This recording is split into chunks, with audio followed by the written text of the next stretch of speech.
Hey, what's up, everybody? Welcome to my channel. My name is Paul, the Canadian Snowman, here once again with some more Geography Now videos. Regions explained. Just today we're doing Ethiopia. Woo! I've done Ethiopia, the regular Geography Now video, so if you're from Ethiopia or are interested, definitely check that one out on my Geography Now playlist. But yeah, Ethiopia explained the regions. This will be definitely very interesting. All I know about Ethiopia is really what I found out on the Geography Now video I did, and obviously very nice people there. And yeah, I've seen some other little mini documentaries of people that go in there, and they definitely were very interesting. And I guess get to find out, like what's the big difference between certain areas of Ethiopia. We're about to find out. Please hit that like and subscribe button below. I'd really appreciate it. And we'll jump into this video. Hope you guys are having an amazing day. Ta-da! 3, 2, 1, bam! This is a filler week. Oh, by the way, yeah, you can get a Geography Now mug or Geography Now shirts at geographynow.com. Anyway. So, as you know, people on Patreon get to vote for the next filler week for administrative division videos, and the rule is we have to switch up the continents. This time, it's back to Africa. I asked you guys to vote from some of the top selections, and you guys voted for Ethiopia! Remember the Ethiopia episode? It was really great. I really wanted Samri to be in this video, but she couldn't make it, but she sent you guys a little message. Hi everyone, thank you so much for voting for Ethiopia this week. Sorry that I can't be with you in this video, but I hope that you get a lot of information and learn a little bit more about this amazing country. Thank you!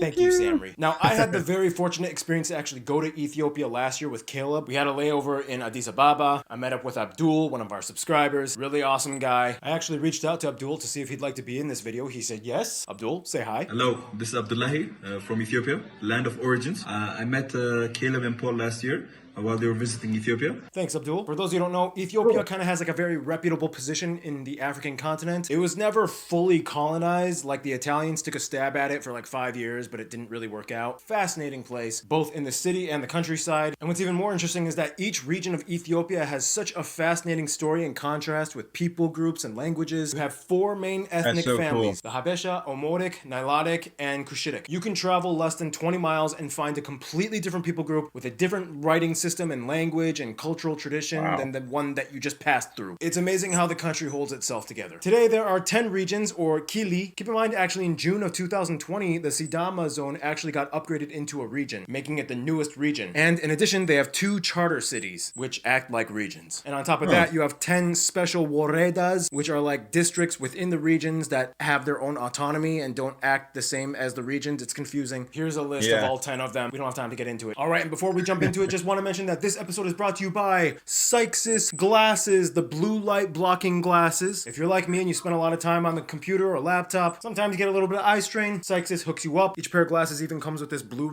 light ray that you can test on the glasses. Really cool stuff. And even if you don't even care about that stuff, the glasses look cool too anyway. And right now, if you go to Sykes.com, you can get 2 for the price of 1 if you use the code GeographyNow. Sykes, you guys rock. Thank you so much for sponsoring this video. All right, and let's jump in now to the regions and charter cities. Go. The first one, Addis Ababa, the national capital of Ethiopia. Abdul, take it away. Addis Ababa is definitely a unique city. It's often referred to as the political capital of Africa for its historic and diplomatic significance. I mean, the UN Economic Commission for Africa and the African Union headquarters are located here. It is a very fast-growing city with skyscrapers popping up every. Wow, so you guys are like basically like the central Africa, man. Definitely a big deal. I'm sure having that label and everything. Definitely props to you guys, man. Union headquarters are located here. It is a very fast-growing city with skyscrapers popping up everywhere, and it's a bustling city with random horses in the street as well as coffee stalls everywhere. Remember, coffee did originally come from Ethiopia, and in 2015 we built our first light rail system, and overall Addis Ababa is the gateway and hub to Ethiopia both domestically and internationally. Afar, capital Samara. Okay. I'm kind of curious if you guys have a Starbucks. I'm just curious. To Ethiopia, both domestically and internationally. Afar, capital Samara. Okay, so basically, if you look at Africa from space, you'll notice that there's like a deep triangle-shaped valley that juts into the East Horn side of Africa. Well, that area is known as the Afar Triangle. It is basically the beginning of the Great African rift that cuts all the way through the eastern part of Africa. It's a volcanic area with lots of geothermal activity. It's hot, it's dry, it even has the hottest place on earth. Lots of really cool looking salt flats. And it is primarily inhabited by the Afar people, who can also be found in Eritrea and Djibouti. The Afar people are a Cushitic group related to the Somalis, and historically they were kind of like the gatekeepers between the Red Sea and the Gulf of Aden. They're predominantly Muslim, they're divided into clans, and traditionally they were livestock herders. Often you can see men with the curved gile knife. Oh, wow. But yeah, long story short, they're kind of like the volcanic livestock people. Amhara Capital, Bahir Dar. This is a heavily influential region. It is the second most populous region with about 20 million people and predominantly inhabited by the Amhara people at about 90%. They speak Amhara, which is the official working language of Ethiopia. This right here on my shirt is the Amharic Script. It's actually a syllabary or abugida of about 300 characters, and it is one of the only few indigenous African writing systems. And it is a Semitic language, so it is related to Hebrew and Arabic. And the interesting thing about the Amhara, along with their cousins like the Tigray and Tigrinya people, have a unique ethnic background because they are basically what you get when you mix in Semitic peoples with black Africans, and then you get a whole new people group called the Habesha. Habeshas are widely known throughout the entire African continent, and they have their distinct Habesha look. The Habesha have a long history that dates back to the kingdoms and empires from millennia ago. Their royal family claims to be descended from King Solomon in the Bible. Culturally, the Ethiopian Orthodox Church plays a huge role in Amharic households. In fact, Christian faith in Ethiopia actually predates Europe. They have some of the most picturesque landscapes here. The Simeon Mountains, they have the tallest mountain in Ethiopia. They have the largest lake in Ethiopia, Lake Tana. So yeah, Semitic-based Habesha Orthodox Empire culture. That's Amhara. Benishangul Gamuz, probably butchered that. Capital Asosa, named after the two people groups that live here, even though collectively they only make up about a third of the population. The Berta or Benishangul and the Gomuz. Both are Nilo-Saharan people groups. Basically, these people have ties to the historical civilizations along the South Nile Basin, hence Nilo or Nilotic. It dates all the way back to ancient Nubia, which had ties to ancient Egypt. As an outlier area, they've kind of struggled a little bit more with infrastructure development. Due to the proximity with Sudan, Arabic is more commonly spoken here, and Islam is the predominant religion. However, it is often synchronized with traditional customs. Let's see what I have here. Like the Neri or Gefea, which are kind of like shaman in charge of healing rituals or spiritual issues. And as for the Gomuz people, they are heavy sorghum cultivators and occasional hunters. They used to be known for doing ritual scarification, but that tradition kind of died out in the past few decades. Yeah, rural, outskirt, sometimes Arabic-speaking farmer people. And now, I guess, does anything like that still go on? And because I've obviously done the Maya, just finished doing a Mayan series, and they did that to the skin. So just curious, maybe some like I guess rural areas might still do that kind of thing. Just asking. Yeah, rural, outskirt, sometimes Arabic-speaking farmer people. And now, Abdul? Dredo, the second largest city, meaning where Dir hits a spear into the ground. Dir refers to the largest, most prominent Somali clan, even though Somalis are only the second highest ethnic group. The city was actually kind of constructed solely for the purpose of extending the Djibouti-Addis Ababa railway line. Originally, it was supposed to go through Harar, but Harar was too difficult to access in the mountains, so Dredo was created as a new layover. Ethiopians from many ethnic groups flocked from all over the country, and it became its own thing. Many Arabs and Europeans opened shops and businesses in the 20th century, but eventually moved out, but you can still see the remnants. Gambela, capital Gambela. Basically, all the people kind of made their own little town or city there, and they all just kind of left. I guess is the railway not running there anymore? Like, why they come and then just leave, and then there's just remnants of it, Maybe I missed that part. Maybe they mentioned it, but sorry, it's, like they all got this cool spot, and then they basically just left and abandoned it. So I'd like to know more about that.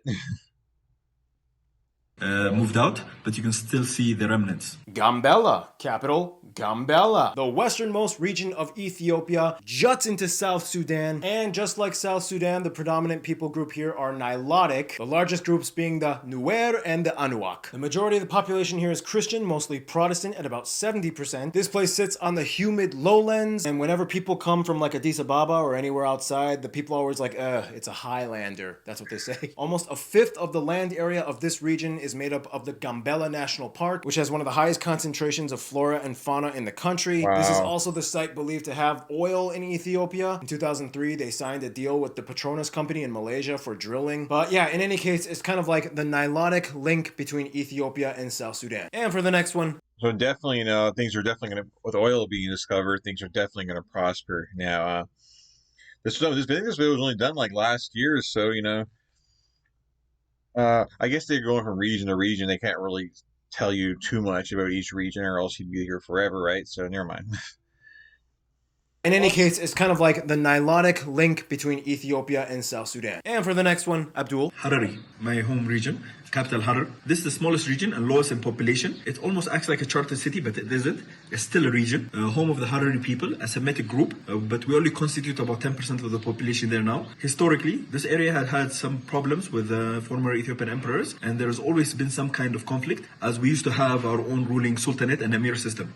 Christians and Muslims are about equal in population, but Islamic culture is very noticeable. Harar is considered the fourth holiest city in Islam, in Ethiopia. There are 82 mosques, 10 of which date back to the 10th century and over 100 shrines. As a trade city, there's a strong Arabic influence in the Harari people. You still see Arabic architecture, and at one time, the language was written in Arabic, and our language is very similar to Swahili. The main city of Harar is famous for being fortified by Jagol, a defensive wall that is registered as a UNESCO heritage site. And finally, Harar is also famous for a long-standing tradition of feeding hyenas. So the people in Harar have kind of developed a unique symbiotic trust relationship between I remember seeing this, man.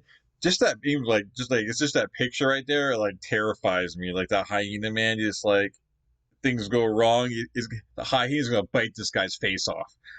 That makes me nervous. I couldn't do that. I don't think I could do it. No, it just reminds me of like people playing with lions, Man, more power to you, man. You're brave. You guys are brave. Themselves and the hyenas, and at night time the hyenas come and are fed raw meat, but this has turned into a show for tourists in recent times. By the way, this is what a traditional Harari room looks like. It's called Gegar. Oromia. Addis Ababa, the capital of the country, also acts as the capital of Oromia. Spread throughout much of the south, west, and central part of the country, it is the largest in land area and the largest in population. It is also the most populous subnational entity in all of Africa. The Oromo people within themselves are the largest. When he started doing this, like that seemed like a crazy shape for a reason. You think maybe they cut it in half because it's like surrounding another region, so that's weird.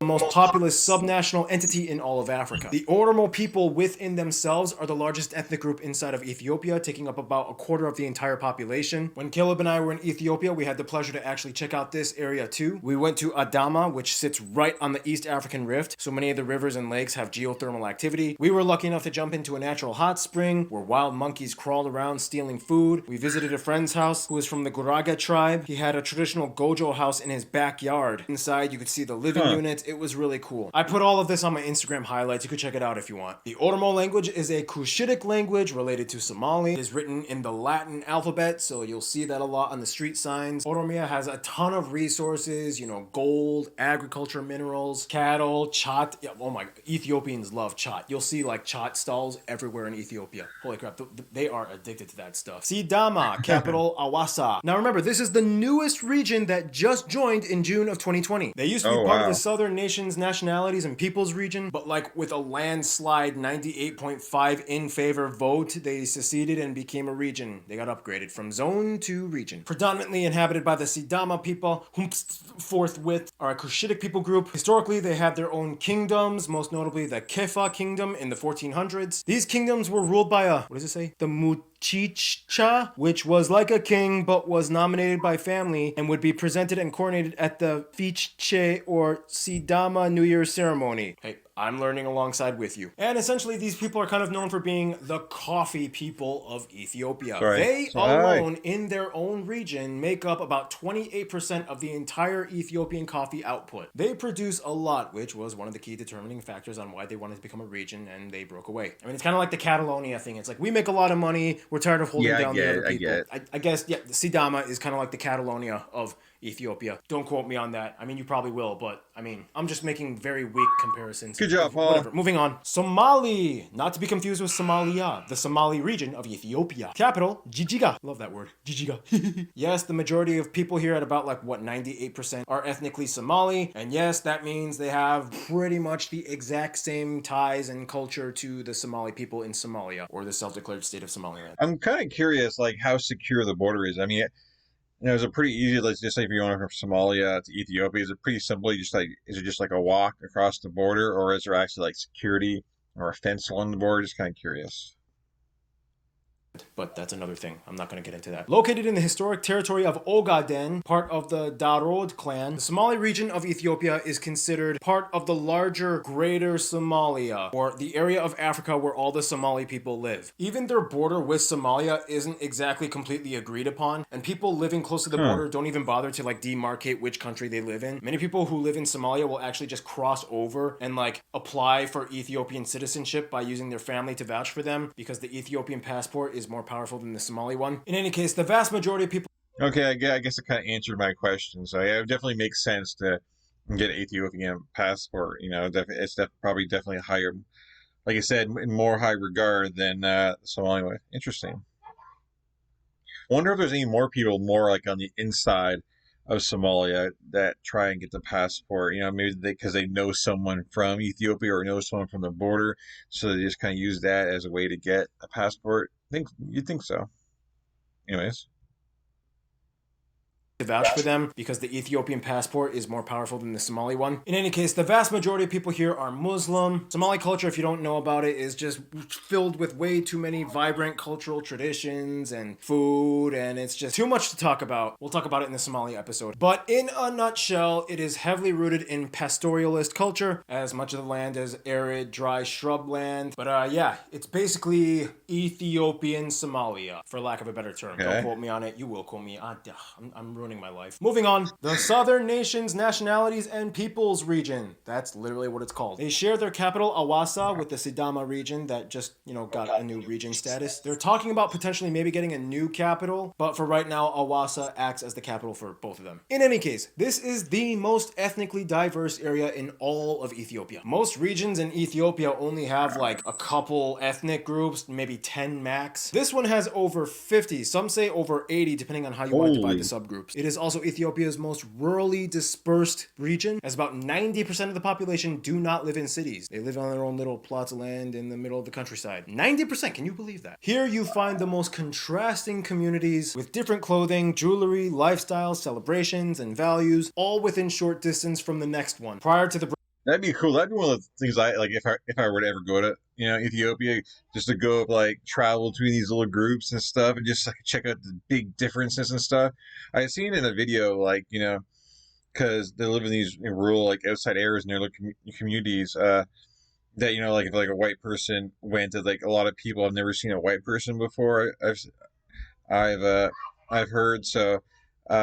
Wonder if how they would kind of view that. That'd be kind of interesting to kind of see the reaction and how but nowadays with internet and phones, it's probably less and less common for people for that probably to happen. Maybe people who are watching this from Ethiopia can maybe give me let me know.